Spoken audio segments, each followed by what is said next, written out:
Hello नमस्कार मित्रों, HMS kitchen Gujarati channel में आप सबનું हार्दिक स्वागत है।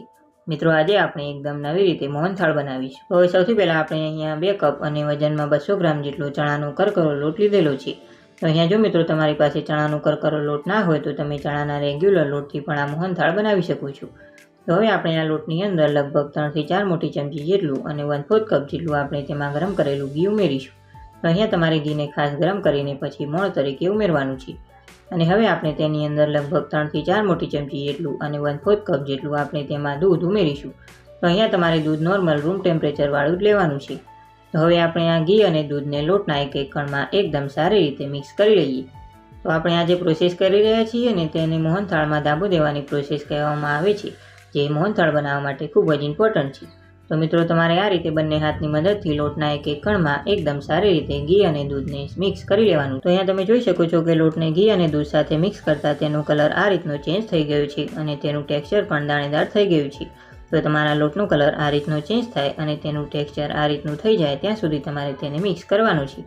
તો હવે આપણે આ રીતે બંને હાથની મદદથી લોટને સારી રીતે પ્રેસ કરીને સેટ કરી લઈએ અને પછી આ લોટની ઉપર આપણે ઢાંકણ ઢાંકી દેવાનું છે અને તેને લગભગ 15 થી 20 મિનિટ માટેનો રેસ્ટ આપવાનું છે।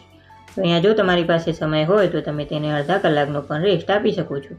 તો આપણા લોટને રેસ્ટ કરતાં 15 થી 20 મિનિટ જેટલો સમય થઈ ગયો છે। તો હવે આપણે ઢાંકણ ખોલીને જોઈ લઈએ અને હવે આપણે આ રીતે હાથની મદદથી લોટને એકદમ સારી રીતે મિક્સ કરી લઈએ અને તેને આ રીતનો છૂટો છૂટો કરી લઈએ।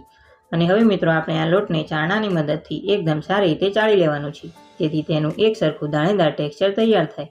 અને અહીંયા જો મિત્રો તમારી પાસે ચાળણો ના હોય તો તમે આ લોટને મિક્સર જારમાં ઉમેરી મિક્સરને થોડીવાર માટે પલ્સ મોડ ઉપર ચલાવશો 1 થી 2 વાર, એટલે તેનું આ રીતનું દાણેદાર ટેક્સચર તૈયાર થઈ જશે। પણ અત્યારે તો આપણે આ લોટને ચાળણાની મદદથી સારી રીતે ચાળી લઈએ છીએ। તો આપણે આ રીતે હાથની મદદથી લોટને એકદમ સારી રીતે ચાળી લેવાનું છે અને આ રીતના જે મોટા કણ રહી જાય ને તેને પણ તમારે આ રીતે પ્રેસ કરતા જઈને સારી રીતે ચાળી લેવાના છે। અને લોટને નજીકથી બતાવતા તમે જોઈ શકો છો કે તેનું એકદમ પરફેક્ટ દાણેદાર ટેક્સચર તૈયાર થાય છે। તો હવે આપણો આ લોટ સારી રીતે ચડાઈ ગયો છે અને મિત્રો આપણો એકદમ પરફેક્ટ દાણેદાર મોહનથાળ માટે લોટ તૈયાર છે। તો હવે આપણે આ મિશ્રણને થોડીવાર માટે સાઈડ પર રાખી દઈએ અને હવે આપણે મોહનથાળ માટેની આગળની પ્રોસેસ શરૂ કરીએ। તો હવે મિત્રો આપણે આ લોટને શેકવા માટે લઈ લઈએ। તો હવે મિત્રો આપણે લોટને શેકવા માટે મીડિયમ ટુ લો ગેસની ફ્લેમ પર એક નોનસ્ટિક પેનમાં 1 કપ જેટલું ગરમ કરેલું ઘી ઉમેરીશું। તો અહીંયા મિત્રો આપણે જેટલો લોટ લેતા હોય તેનાથી આપણે અડધું ઘી લેવાનું છે, એટલે કે આપણે 2 કપ જેટલો લોટ લીધેલો છે તો તેની સામે આપણે 1 કપ જેટલું ઘી લેવાનું છે। તો હવે મિત્રો આપણે જે દાબો દઈને ચણાનો કરકરો લોટ તૈયાર કર્યો હતો તેને આપણે આ સમયે ઉમેરી દેવાનું છે। અને હવે મિત્રો આપણે એકદમ સ્લો ગેસની ફ્લેમ પર આ લોટને આપણે આ રીતે સતત ચલાવતા જઈને આપણે તેને શેકવાનું છે। અને મિત્રો આજે તમને આ લોટ શેકવાના 3 સ્ટેપ બતાવીશું, જેથી તમને સમજવામાં સરળતા રહે। તો અત્યારે મિત્રો આપણું આ લોટ શેકાવાનું પહેલું સ્ટેપ છે કે જેમાં આપણે ઘીની અંદર લોટ ઉમેરીને મિક્સ કરશું, એટલે શરૂઆતમાં આપણો લોટ બધા જ ઘીને એબ્ઝોર્બ કરી લેશે। અને આ મિશ્રણ પણ તમને ચલાવવામાં થોડું ઠીક લાગશે, પણ તમે તેને આ રીતે સતત ચલાવતા જઈને શેકતા જશો એટલે તમારું આ મિશ્રણ ધીરે ધીરે ચલાવવામાં હલકું થતું જશે। મિત્રો તમારો લોટ ફૂલવા લાગશે અને તેમાંથી ઘી પણ છૂટું પડવા લાગશે અને તેનો કલર પણ મિત્રો થોડો લાઇટ થઈ જશે। તો અહીંયા મિત્રો ધીમા ગેસની ફ્લેમ પર આપણે આ લોટને શેકાતા 5 થી 7 મિનિટ જેવું થઈ ગયું છે અને તમે જોઈ શકો છો કે આપણા લોટનો કલર પહેલાં કરતાં લાઇટ થઈ ગયો છે, તે ચલાવવામાં પણ એકદમ હલકો લાગે છે। અને મિત્રો આપણા લોટમાંથી ઘી પણ છૂટું પડવા લાગ્યું છે અને તેનું ટેક્સચર પણ આ રીતનું જાળીદાર અને ફ્લફી થઈ ગયું છે। તો હવે આપણા મોહનથાળને એકદમ સરસ દાણેદાર ટેક્સચર આપવા માટે આપણે તેમાં અડધી વાટકી જેટલી ઘરની ફ્રેશ મલાઈ ઉમેરીશું અને હવે તેને આપણે એકદમ સારી રીતે મિક્સ કરી લેવાની છે। અને હવે આ મિશ્રણને આપણે આ રીતે સતત ચલાવતા જઈને લગભગ 3 થી 4 મિનિટ જેવું ધીમા ગેસની ફ્લેમ પર શેકી લઈએ। તો મિત્રો તમે થોડી મલાઈ ઉમેરશો ને એટલે તેનાથી લોટનું ટેક્સચર એકદમ સરસ દાણેદાર થશે અને મોહનથાળ પણ સ્વાદમાં ખૂબ સરસ લાગશે। તો હવે મિત્રો આપણે આ લોટને એકદમ ધીમા ગેસની ફ્લેમ પર હજુ પણ 3 થી 4 મિનિટ જેવું શેકીશું, એટલે કે મિત્રો આપણા લોટનો કલર લાઇટ ગોલ્ડન બ્રાઉન થાય ત્યાં સુધી આપણે તેને શેકવો પડશે। તો મિત્રો ધીમા ગેસની ફ્લેમ પર આપણા લોટને શેકતા 10 થી 12 મિનિટ જેવું થઈ ગયું છે અને તમે જોઈ શકો છો કે આપણો લોટ એકદમ સારી રીતે ગોલ્ડન બ્રાઉન કલરનો થઈ ગયો છે। તેમાંથી એકદમ સરસ શેકાવાની સુગંધ પણ આવવા લાગી છે અને લોટમાંથી ઘી પણ છૂટું પડવા લાગ્યું છે।